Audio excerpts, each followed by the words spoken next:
Hello and welcome to my channel. Today I want to do a little bit of a jewelry tour. I've had a couple requests to talk about some of my jewelry, but also I just kind of want to have a broader conversation about jewelry and just consumerism, buying things, heirloom like pieces versus like more affordable pieces. And yeah, it's just going to be a bit of a conversation and showing you some of my favorite pieces, sharing with you some of my favorite jewelry designers across the board with prices. So definitely keep on watching if you're interested in hearing more. So to start, I do want to explain a little bit of a jewelry journey. I think something that's really important for anybody interested in personal style and jewelry is really finding your style. I think when I was younger, I really bought a lot of random things. And I think that happens a lot in your late teens, early 20s. You're finding your style in general. And for me, it wasn't until I found gold pieces, like I really realized that was my style. For one, it's like black. I just love how black and gold jewelry goes with almost every makeup look, almost. And the simplicity of it, the classicness of it, I like how it looks. So many of my pieces are gold, if not like actual gold, like gold plated or gold colored, whatever. Yeah, I think you do have to do maybe a little bit of experimentation throughout your younger years till you really find what works for you and your style. So do expect a lot of gold to be shown here. So I'd say like it was a few years ago maybe I was around 26 when I just really started to realize the pieces that I really loved. And I also really like to shop local or independent as much as possible. I personally really encourage people choosing jewelry pieces mindfully. It doesn't mean you have to break the bank, but like it is so tempting when you're buying things to just like go on Amazon and like, yeah, I've been there. There's the temptation like, oh, I just want to try this. I don't want to spend too much money. I just think if you spend a little bit more time like looking through the internet, Instagram, you'll often find smaller jewelers to support. A lot of these pieces I'm going to share with you are from local jewelry designers. So I'm going to start with Lisa Bowie. I have so many pieces from her. She's a Mexican Canadian jewelry designer. These hoops I have right now are from her, as well as this circle ring here and this ring here. I have a lot of hoops from her. She's my hoop gal. So like similar to these, I have like a much smaller everyday version of them. I have her teardrop ones. I have a lot. I have her more like bold hoops.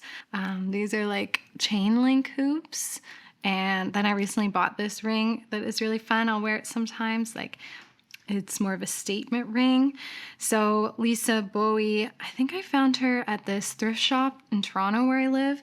And then I found her website and her pieces are incredibly affordable. They come in silver and these are actually brass, not gold. So they don't break the bank, but they have this really like hammered gold quality to them, like a artisanal quality, like brushed gold, which I find really works for me. I like when it's not like super shiny, though I do have a couple of statement pieces for that.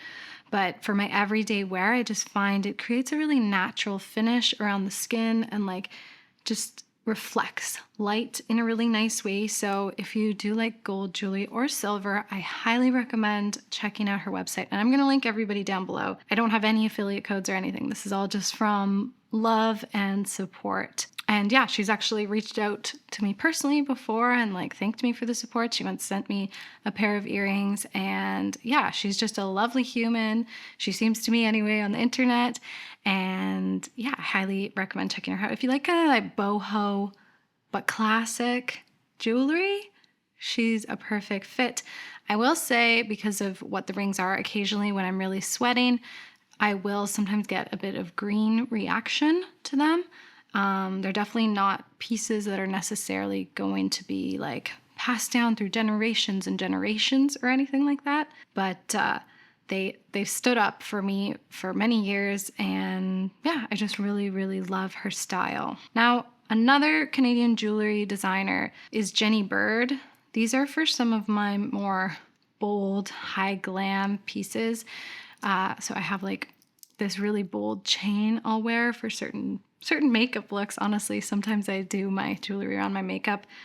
This is more like my really shiny pieces. I have these hoops from her, super shiny and bling, as well as these like little petally things. These are for a bit more of a bold gold moment, and these are really high quality pieces. My mom has some pieces from her, as does a friend, and once when my friend had an issue with a piece, easy returns. That's another thing about like shopping more local. You're often going to get great customer service. So it's another reason why I like to support smaller brands. And though she's a little bit more on the fancier side, a little bit more pricey, I still find these pieces are great if you're looking for something in statement and also like really durable and high quality, but not breaking the bank. Check out Jenny Bird. I'm going to link her down below. You may have seen these earrings pop up sometimes. These are some of my statement earrings. These are like my mermaid earrings when I'm doing something a little bit more of an ethereal makeup look. I love bringing these out. These are from Indi City. Again, another Canadian. This is a Canadian Indigenous jewelry brand. I also have the matching necklace. I don't wear this quite as much because I realize I'm not a big choker person, but these are just like beautiful, really fun pieces. My friend ended up picking up one of these, but in like a red. It looks like an abalone shell or something. These are the moon phase earrings. They are witchy, of course. Can't go wrong. And I get a lot of questions about these, and I highly recommend checking out the brand Indi City. If you like something a little bit more fun, a little bit witchy, they have also these really, really long earrings I've seen before. And I've been like eyeing those for a little bit. So yeah, I'll definitely link them down below as well. And I highly, highly recommend this brand. And once again, quite affordable. And now I figured this was a great time to do a jewelry video because I had requests, but also over this weekend sharing some happy news that I became engaged. And I wanted to share the piece that is this beautiful engagement ring because it's another Canadian jewelry designer. I have a couple other pieces from her. I'm a little biased because she's my partner's very close friend, but she is who I would highly recommend for high quality engagement pieces or everyday pieces that are definitely high quality. So I'll show you the ring first. I'm really happy with this. It's exactly what I wanted, like a salt and pepper diamond. And then you may have seen this before, which I've worn for many years. This one here is more from her everyday line, sort of Art Deco detailing on it. I also have a matching necklace. They're just stunning. Some of them are a little bit dark, a little bit moody. Then she does some really classic pieces, some like Art Deco-y inspired pieces. And yeah, Yuliya's a Ukrainian Canadian. So once again, just supporting local jewelry designers, local artists, all that kind of thing, really important to me. So definitely check her out. Now, a fun piece that I sometimes wear when I'm like switching my rings up. This is from this brand called Little Rooms. This is their Centaurus ring. I once saw somebody wearing it on a TikTok and I was like, what is that? It's such a fun ring. It's like a double ring. These are more like, it's the word like costume jewelry, something that's like decent quality, but like more like fun stuff. I also have their Nevermore necklace. This is like Edgar Allan Poe inspired. They have some really cool stuff that goes really well with tattoos, may I say, just like this really unique like black and gold style. And when I had a problem with something, I think one of the stones was wiggly or something, like they offered to refund or give me store credit. So again, when you're buying from smaller brands and creators, you're going to get that support, right? Oh, by the way, this is also from Yuliya, from her everyday line, and I wear this religiously. It's got, I think, the evil eye on it, warding off bad vibes. Oh, and my mom got me this. If there's any Sex and the City fans out there, got a custom Carrie necklace, but Evangeline necklace. I can't remember what it's called where she got this, but I'll ask her and I'll link it down below. You can get a custom name done. You can only do max 10 letters, so my name is the max you can get, but this seems to be really high quality. It's really holding up, and it's just a really fun kind of piece that I have in my collection. Then I want to talk a little bit about some heirloom pieces just because I've had some questions about them. I think the thing is, when you do invest in some more high quality pieces, you can pass them down to friends, to family, whatever it is. And so the fact that I've inherited some really beautiful pieces from aunts and grandmothers is really just like important to me and something I really cherish. I almost every day wear this ring. This is a topaz, actually. So it's my birthstone, but it translates sometimes a little darker. It's a really unique ring. It was from my grandmother. I wear this a lot. It's just a really snazzy ring. It really catches the light, and a lot of people comment on it. I'm really honored to have this and to wear this every day. My aunt passed on these gold bangles to me. I don't wear them filming too much because they bangle around, but I wear them a lot when I'm going out. It's really lovely to have these really high quality pieces. I'll just throw them on. Again, just like black and gold is such a vibe to me, and I can wear so many makeup looks with them. So that's why I do love the black and gold vibes. My other grandmother passed down a couple pieces to me. This was her grandmother's engagement ring, this one here. And then these these pearls. Sometimes I wear these when I'm doing a bit more of a cool tone makeup look. But again, just really honored to have things in my collection like this. And then lastly, let's talk sometimes getting some like really cheaper, fun, random jewelry. A friend of mine actually gave these to me because she was decluttering them.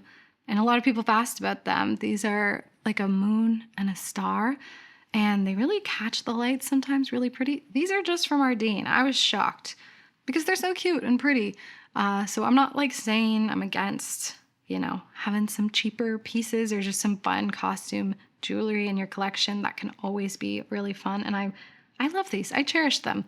But I will say sometimes I had bought this piece from Banana Republic thinking like that they were good quality, I would think, but it's cute, but it's like, it's oxidized a lot and it stinks. And I have a couple necklaces like that I got over the years. I just can't stand it. I can't stand wearing it. I can't stand touching it. So if you're like smell sensitive, like I am a little bit, like that's just kind of like not something I want to wear anymore. So that's again why I like to think a little bit more before I just go buy things. I've made mistakes in the past with buying things, whether it's through clothes, makeup, jewelry, whatever. Like we live in a very consumerist society right now, and it's just really easy to just go buy things and sometimes really go over budget because you want the newest thing. It's hard. It's really hard. There's a lot of people telling you what you should buy, what you could buy. And here I am also sharing some really beautiful pieces you may want to check out too. So I just basically encourage people to think about it before they buy it and sit on it. And if you keep thinking about it and you've got the budget for it, pull the trigger. But definitely shop around, look into supporting local jewelers, and you can often find them in arts markets in your town or city, which is always a fun place to even meet the jeweler as well. And I really think that's about it for today. These are really the bulk of my jewelry. I have a couple other sort of like randomish things. Either I've like been gifted over the years, things I definitely like too. But this is like my core collection of things I turn to, aside from like the stinky necklace I just wanted to show you. Sometimes you might want to think before you buy. Basically, I hope this video was either inspiring, or if you've just been interested in some of the pieces that I have, I hope I've linked you to some really great brands to support. And I think that's it for today. So until next time, I normally say, may you find a little bit of makeup magic, but I guess I'm going to say, may you find a little bit of jewelry magic, and I'll see you in the next video. Bye, witches.